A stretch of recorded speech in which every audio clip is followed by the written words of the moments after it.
Hello everyone. आज इस video में हम आपके kinetic theory and thermodynamics unit से रिलेटेड कुछ प्रीवियस ईयर क्वेश्चंस को डिस्कस करेंगे। इस यूनिट के क्वेश्चंस को सॉल्व करने में ज्यादातर स्टूडेंट्स को प्रॉब्लम ये होती है कि जब वो थ्योरी को रीड करते हैं तो उन्हें सब कुछ इजीली समझ में आ जाता है, पर जब वो क्वेश्चंस बनाते हैं तो उनको कंफ्यूजन होता है कि यहाँ क्या कॉन्सेप्ट्स, क्या फॉर्मूलाज यूज करने हैं।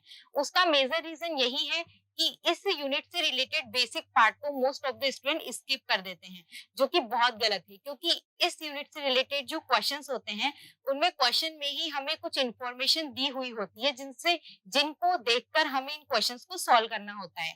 तो उन इंफॉर्मेशन को देखने के लिए या सॉल्व करने के लिए हमें कुछ बेसिक कॉन्सेप्ट्स को हमेशा याद रखना होता है, इसलिए हमें इस यूनिट के बेसिक कॉन्सेप्ट्स को कभी भी स्किप नहीं करना है। और सेकेंड थिंग इज दैट कि इस यूनिट में हमेशा कुछ इक्वेशंस, फॉर्मूलाज और रिलेशनशिप गिवन होते हैं जिन्हें हमें डायरेक्टली याद रखना है। डायरेक्टली याद रखने या रटने की नीड यहाँ इसलिए है क्योंकि एग्जाम में इतना टाइम नहीं होता है कि हम इन्हें सॉल्व करने बैठेंगे या डिराइव करने बैठेंगे। ओके, और अगर बात करें इस यूनिट के टोटल मार्क्स वेटेज की, तो इस यूनिट से टोटल 9 क्वेश्चंस पूछे जाते हैं जिनका टोटल मार्क्स वेटेज है 12, और इसमें से आप 10 मार्क्स इजीली ऑब्टेन कर सकते हैं।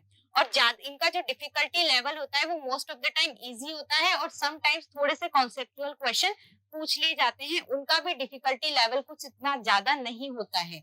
यहाँ पर कुछ इंपॉर्टेंट टॉपिक्स मैंने दिए हैं जिनको अगर आप सिर्फ इन टॉपिक्स को भी कवर कर लेंगे तो आप इजीली 10 मार्क्स ऑब्टेन कर सकते हैं।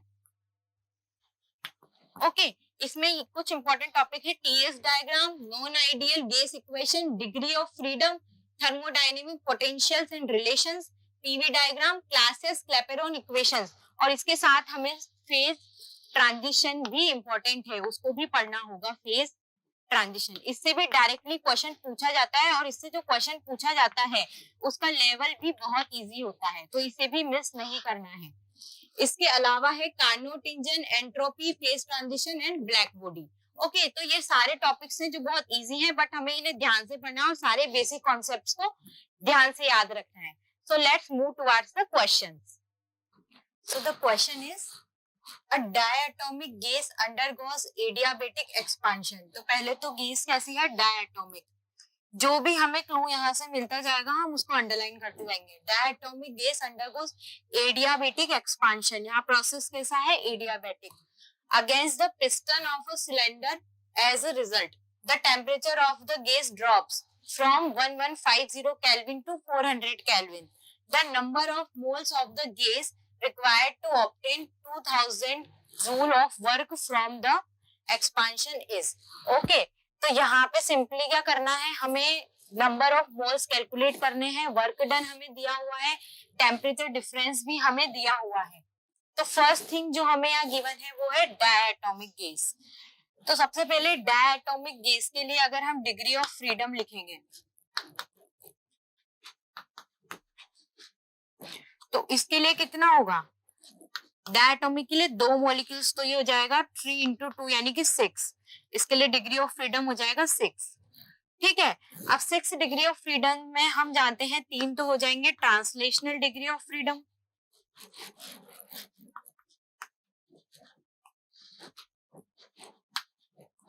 2 रोटेशनल,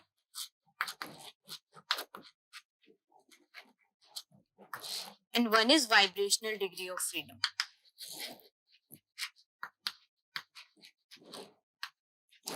ठीक है, अब जब तक क्वेश्चन में वाइब्रेशनल डिग्री ऑफ फ्रीडम के लिए कोई कंडीशन गिवन ना हो या डायरेक्टली पूछा नहीं जाए कि हमें वाइब्रेशनल डिग्री ऑफ फ्रीडम को भी इंक्लूड करना है, तब तक हम इसे इंक्लूड नहीं करेंगे। तो हम सिर्फ क्या क्या इंक्लूड करेंगे? ट्रांसलेशनल मोशन इंक्लूड करेंगे और रोटेशनल मोशन इंक्लूड करेंगे। ठीक है, तो ट्रांसलेशनल मोशन के लिए अगर हम टोटल इसमें जो कंट्रीब्यूशन होता है एनर्जी का, तो वो कितना हो जाएगा? 3 into half kBT, प्लस जो रोटेशनल मोशन है उसका कंट्रीब्यूशन कितना हो जाएगा? 2 into half kBT, यानी कि टोटल जो इसका हो गया कंट्रीब्यूशन एनर्जी में वो हो गया 5/2 kBT। तो अगर हम यहाँ से specific heat at constant volume calculate करें तो CV क्या हो जाएगा? CV यहाँ पे हो जाएगा 5/2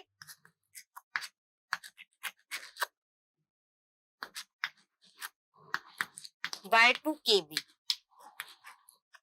ठीक है,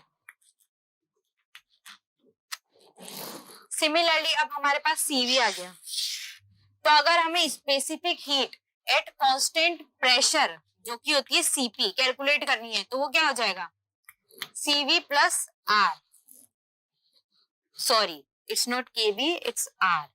ठीक है, CV प्लस R, तो वो टोटल कितना हो जाएगा 7/2 R। ठीक है, अब यहाँ पर प्रोसेस क्या है, एडियाबेटिक है, एडियाबेटिक प्रोसेस है, तो हमें एडियाबेटिक इंडेक्स कैलकुलेट करना पड़ेगा। तो एडियाबेटिक इंडेक्स का फॉर्मूला क्या होता है,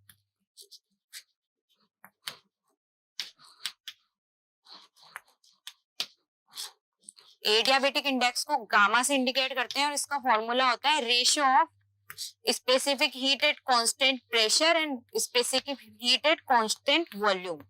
तो ये हो जाएगा टोटल 7/5। ठीक है, तो यहाँ तक हमें क्वेश्चन में जितनी भी इंफॉर्मेशन गिवन थी उससे हमने कुछ रिजल्ट्स निकाले। हमने गामा कैलकुलेट कर लिया डायटोमिक गैस के लिए। ठीक है, अब हमें नंबर ऑफ मोल्स कैलकुलेट करने हैं और हमें टेम्परेचर डिफरेंस गिवन है। तो यहाँ पे हमें टेम्परेचर डिफरेंस गिवन है, तो हमें एडियाबेटिक एक्सपांशन के लिए वर्क डन का वो फॉर्मूला यूज करना है जिसमें टेम्परेचर डिफरेंस यूज हो रहा हो। ठीक है, तो वो फॉर्मूला क्या होता है, W is equal to work done for adiabatic process. ठीक है, एडियाबेटिक प्रोसेस के लिए जो वर्क डन का फॉर्मूला होता है वो होता है NR divided by 1 minus gamma T2 minus T1। ठीक है, ये फॉर्मूला हमें डायरेक्टली याद रखना है। इसका डेरिवेशन भी अगर आप लोगों को देखना है तो वो बहुत इजी है। ठीक है, सिर्फ हमें क्या करना है, हमें एडियाबेटिक प्रोसेस के लिए वर्क डन कैलकुलेट करना है। तो सबसे पहले एडियाबेटिक प्रोसेस के लिए कंडीशन क्या होती है, P V की power gamma is equal to कोई भी कांस्टेंट, सपोज हमने उसको A से डिनोट कर दिया। ठीक है, अब वर्क डन का फॉर्मूला क्या होता है, इंटीग्रेशन P dV। ठीक है, तो यहाँ से हमने P कैलकुलेट कर लिया एडियाबेटिक प्रोसेस के लिए, वो हो गया A/V की पावर गामा। उसको हमने फॉर्मूले में पुट कर दिया, हमने कोई लिमिट लगाई V1 टू V2। ठीक है, ये रिलेशन उसके बाद हमें इंटीग्रेशन सॉल्व करके मिला। अब आइडियल गैस इक्वेशन क्या होती है, PV is equal to NRT। ठीक है, तो यहाँ से हमने सिर्फ B की वैल्यू इसमें पुट करी है, उससे डायरेक्टली जो हमें फाइनली एक्सप्रेशन मिलेगा वो क्या मिलेगा, NRT2 minus T1 upon 1 minus gamma. ये फॉर्मूला बहुत इंपॉर्टेंट है और हमें ये डायरेक्टली याद रखना है। ठीक है, अब आप इसको यहाँ तक नोट डाउन कर लो तो हम आगे इस क्वेश्चन को सॉल्व करेंगे। अब हमें सिंपली सारी वैल्यूज को फॉर्मूला में पुट करना है। ठीक है, तो वर्क डन हमें दिया हुआ है 2000 जूल। ठीक है, एन हमें कैलकुलेट करना है, आर भी क्वेश्चन में गिवन है 8.314 joule mole inverse kelvin inverse.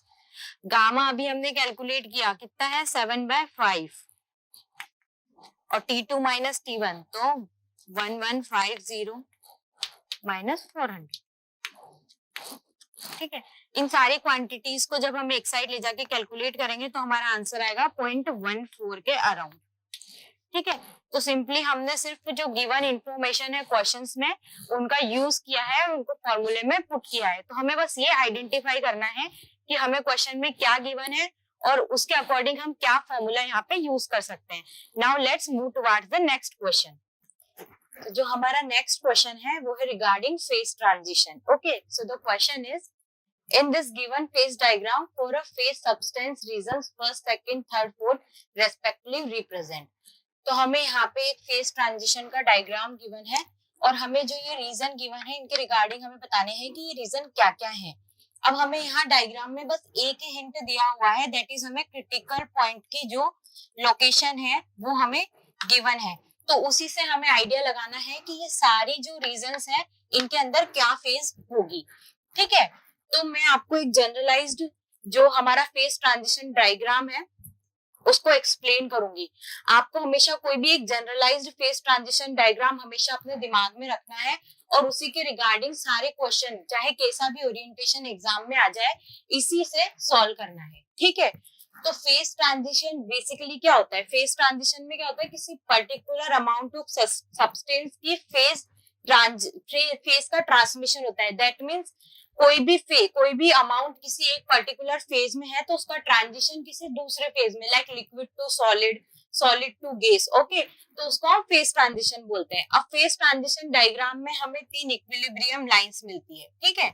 ये 3 इक्विलिब्रियम लाइंस क्या करती है, जो हमारी तीनों बेसिक फेज होती है, सॉलिड, लिक्विड और वेपर, उनको अलग करने का काम करती है। जो लिक्विड और सॉलिड को जो लाइन हमेशा अलग करती है उसको बोलते हैं सॉलिड लिक्विड इक्विलिब्रियम लाइन, इसको हम मेल्टिंग कर्व भी बोलते हैं, ओके। और जो लिक्विड एंड वेपर को अलग करती है उसको हम बोलते हैं लिक्विड वेपर इक्विलिब्रियम लाइन, जिसको हम वेपराइजेशन कर्व भी बोलते हैं। एंड सॉलिड एंड वेपर को जो लाइन अलग करती है उसे हम बोलते हैं सॉलिड वेपर इक्विलिब्रियम लाइन, और इसको हम सब्लिमेशन कर्व भी बोलते हैं, ओके। अब यहाँ पर है एक ट्रिपल पॉइंट। ट्रिपल पॉइंट पर क्या होता है, जो तीनों हमारी फेजेस होती है, सॉलिड, लिक्विड एंड वेपर, वो को एग्जिस्ट करती है। ये एक ऐसा पॉइंट है जहां पर जो भी सबस्टेंस होगा वो तीनों फेजेस में होगा, ओके। ये कॉमन पॉइंट हो गया तीनों फेजेस का, ट्रिपल पॉइंट। तो हमेशा हमें ट्रिपल पॉइंट की भी लोकेशन याद रखनी है, ठीक है। सेकंड जो हमारा होता है वो होता है क्रिटिकल पॉइंट। क्रिटिकल पॉइंट पर क्या होता है, जो लिक्विड और वेपर फेज होती है वो क्या हो जाती है, आइडेंटिकल हो जाती है। मतलब इस जो पॉइंट पर ये दोनों फेजेस को एग्जिस्ट करती है, लिक्विड एंड वेपर। इसके रिगार्डिंग जो टेम्परेचर होता है उसको हम क्रिटिकल टेम्परेचर बोलते हैं, और जो प्रेशर होता है उसको हम क्रिटिकल प्रेशर बोलते हैं। तो हमें क्रिटिकल पॉइंट की भी जो लोकेशन है वो हमेशा याद रखनी है। इसको हम याद ऐसे रख सकते हैं, जो वेपराइजेशन कर्व है हमारा, या फिर जो लिक्विड वेपर इक्विलिब्रियम लाइन है, उसकी जो एंड पॉइंट है वो हमेशा क्या होगा, क्रिटिकल पॉइंट होगा। आफ्टर क्रिटिकल पॉइंट और क्रिटिकल टेम्परेचर क्या होता है, हमारी गैसियस स्टेट स्टार्ट हो जाती है, ठीक है। गैसेस स्टेट स्टार्ट हो जाती है, और जो हमारे क्रिटिकल पॉइंट के ऊपर वाला जो स्टेट होता है उसको हम क्या बोलते हैं, सुपर फ्लूइड, ठीक है। उसको हम बोलते हैं सुपर फ्लूइड, है ना। जनरली आपके एग्जाम में सुपर फ्लूइड नहीं पूछा जाता है। जो हमारी मेन, जो हमारा फेज ट्रांजिशन कर्व में मेन जो हमें याद रखना है वो है सॉलिड, लिक्विड, वेपर और क्रिटिकल पॉइंट के beyond, that is gaseous state. अब अगर हम जो हमारा ये फेज ट्रांजिशन कर्व है इससे जो गिवन फेज ट्रांजिशन कर्व है उसको कंपेयर करें तो ये ऑलमोस्ट बिल्कुल आइडेंटिकल लग रहे हैं। जो हमारे क्रिटिकल पॉइंट है वो हमें कहाँ गिवन है, यहाँ, ठीक है। तो दैट मीन्स यहाँ क्रिटिकल पॉइंट गिवन है, तो ये क्या हो गया, ये वेपराइजेशन कर्व हो गया, ये वेपराइजेशन कर्व का एंड पॉइंट हो गया। दैट मीन्स यहाँ पे जो हमारा थर्ड है वो क्या हो जाएगा, लिक्विड, और सेकंड है वो क्या हो जाएगा, वेपर, ठीक है। तो किन किन ऑप्शन में हमें थर्ड लिक्विड और सेकंड वेपर गिवन है। फर्स्ट ऑप्शन में थर्ड क्या गिवन है, सॉलिड, तो ये ऑप्शन हमारा रिजेक्ट हो गया। सेकंड, जो हमारा सेकंड ऑप्शन है उसमें हमें थर्ड क्या गिवन है, लिक्विड, और सेकंड गिवन है वेपर, यानी ये भी हमारा आंसर हो सकता है, ठीक है।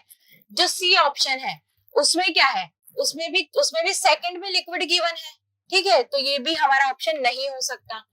सिमिलरली फोर्थ ऑप्शन में भी हमें जो थर्ड है वो लिक्विड गिवन है, और सेकंड जो है वो वेपर, सॉरी सेकंड जो है वो गैस गिवन है, तो यानी कि ये भी हमारा ऑप्शन नहीं हो सकता। अब हम जो हमारा ऑप्शन बी है उससे सबको मैच करके देखते हैं, ठीक है। थर्ड हमारा जो फेज हो गया वो हो गया लिक्विड फेज, ठीक है, ये हो गया liquid phase, okay. Then second हमारा जो हो गया वो हो गया वेपर फेज, ठीक है।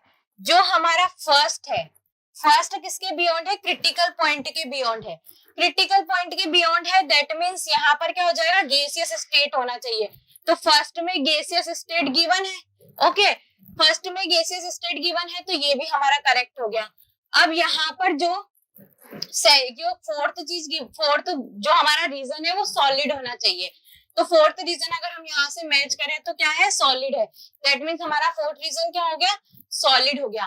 तो बस हमें जो हमारा जनरलाइज्ड कर्व है, जरूरी नहीं है आप इसी कर्व को ध्यान रखो, हो सकता है आपने कोई और ओरिएंटेशन पढ़ा हो, बट कोई भी एक कर्व है उसका ओरिएंटेशन हमेशा हमें ध्यान रखना है, और उसी के अकॉर्डिंग सारे क्वेश्चंस में ऑप्शंस को मैच करा के सॉल्व करना है, okay. Now we will move towards the next question. So the question is, a red star having radius RR at temperature TR and a white star having radius RW at a temperature TW radiate the same total power if these stars radiates as a perfect bodies then, ठीक है, sorry यहाँ पर black missing है, as a perfect black bodies. ठीक है, तो ये question है रिगार्डिंग ब्लैक बॉडी रेडिएशन। तो हमें यहाँ पर पावर जो टोटल रेडिएटेड है वो बतानी है एक ब्लैक बॉडी के लिए। ठीक है, तो ब्लैक बॉडी के लिए जो पावर रेडिएटेड का फॉर्मूला होता है वो आता है स्टीफन बोल्ट्जमान लॉ से। ठीक है, तो फॉर्मूला होता है power radiated is equal to A sigma A T की पावर 4। ए यहाँ पर होता है एमिसिविटी, सिग्मा होता है स्टीफन बोल्ट्जमान कांस्टेंट जिसकी वैल्यू होती है 5.6703 into 10⁻⁻8 watt per metre square kelvin की पावर 4। ठीक है, ए यहाँ पे रेडिएटेड एरिया होता है और जो टी है वो ब्लैक बॉडी का थर्मोडायनेमिक टेम्परेचर होता है। तो ये जो रिलेशन होता है ये पावर रेडिएटेड और टेम्परेचर के बीच में होता है, that power radiated is a fourth power of temperature. ठीक है, अब यहाँ पे हमें एमिसिविटी के लिए कोई वैल्यू नहीं दी है और यहाँ पर हमें लिखा हुआ है कि that it is a perfect black body. That means हम यहाँ पे क्या अज्यूम कर सकते हैं, that it is an ideal black body.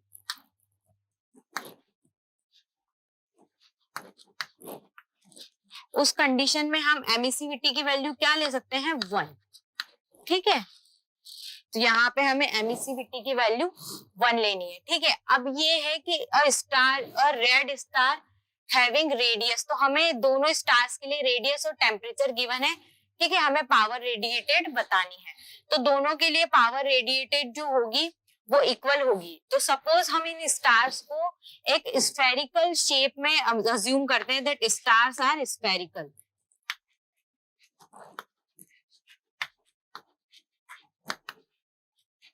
तो उस कंडीशन में जो इनका एरिया होगा वो क्या होगा, 4πr², ये हमने अज्यूम किया है। ठीक है, तो अब हम यहाँ से रिलेशन कैलकुलेट करते हैं। ठीक है, तो इन दोनों स्टार्स के लिए सबसे पहले अगर हम रेड स्टार के लिए इस फॉर्मूला में वैल्यूज पुट करें तो हो जाएगा sigma into 4πr² into TR की पावर 4। सिमिलरली व्हाइट स्टार के लिए क्या हो जाएगा, sigma into 4πr² into TW की पावर 4। ठीक है, तो यहाँ से अगर हम TR4 के लिए फॉर्मूला कैलकुलेट करें तो वो क्या हो जाएगा, TR4 is equal to RW over RR की होल का स्क्वायर और यहाँ पे हो जाएगा TW की पावर 4। ठीक है, तो हमारे पास जो भी यहाँ पे हमें दिया हुआ था क्वेश्चंस में उसके अकॉर्डिंग हमारे पास फाइनली ये इक्वेशन है। ठीक है, अब अगर हम इस इक्वेशन को जो हमें ऑप्शन गिवन है उनसे सेटिस्फाई करवाएं तो पहला ऑप्शन है अगर RR is greater than RW है, अगर RR is greater than RW है then TR is greater than TW। अब यहाँ पे अगर RR की वैल्यू RW से ज्यादा हो जाएगी तो ये क्वांटिटी क्या हो जाएगी, लेस हो जाएगी, लेस हो जाएगी। दैट मीन्स सॉरी, ये क्वांटिटी क्या हो जाएगी, लेस हो जाएगी। तो यानी कि पहला जो हमारा ऑप्शन है वो इनकरेक्ट हो गया। ठीक है, क्योंकि ये क्वांटिटी लेस हो जाएगी, दैट मीन्स TR की वैल्यू ग्रेटर देन TW हो ही नहीं सकती। सेकंड जो हमें दिया है वो है RR is less then RW। ठीक है, अगर ये वाली quantity RR is less then RW है तो ये क्वांटिटी ज्यादा हो जाएगी। दैट मीन्स, लेकिन इन्होंने दिया है TR is greater than TW। एक TR is greater than TW, ये वाला स्टेटमेंट भी क्या हो गया, रॉन्ग हो गया। तो अगर अब हम इस फॉर्मूले से हमारे ऑप्शंस को वेरीफाई करवाएं तो जो ऑप्शन सी है सिर्फ वो इस फॉर्मूले से वेरीफाई हो रहा है, जो कि है RR is greater than RW। अगर RR is greater than RW है then TR is less than TW हो जाएगा, क्योंकि ये क्वांटिटी क्या हो जाएगी, लेस देन 1 हो जाएगी। इन दैट केस जो TR है वो लेस देन क्या हो जाएगा, TW हो जाएगा। दैट मीन्स हमारा करेक्ट ऑप्शन क्या हो जाएगा, ऑप्शन सी। ठीक है, सो अब हम जो सारे ऑप्शंस हैं उसको हमारे जो गिवन जो हमें रिजल्ट ऑब्टेन्ड हुआ है उससे वेरीफाई करवा के देखेंगे। तो जो ऑप्शन सी है वो सिर्फ इससे वेरीफाई हो रहा है जो हमारा रिजल्ट हमने ऑब्टेन्ड किया है। दैट मीन्स अगर RR is greater than RW है, अगर RR ग्रेटर देन RW है तो ये जो वैल्यू है हमारी ये 1 से कम हो जाएगी, 1 से लेस हो जाएगी। दैट मीन्स जो TR है वो लेस देन हो जाएगा TW के।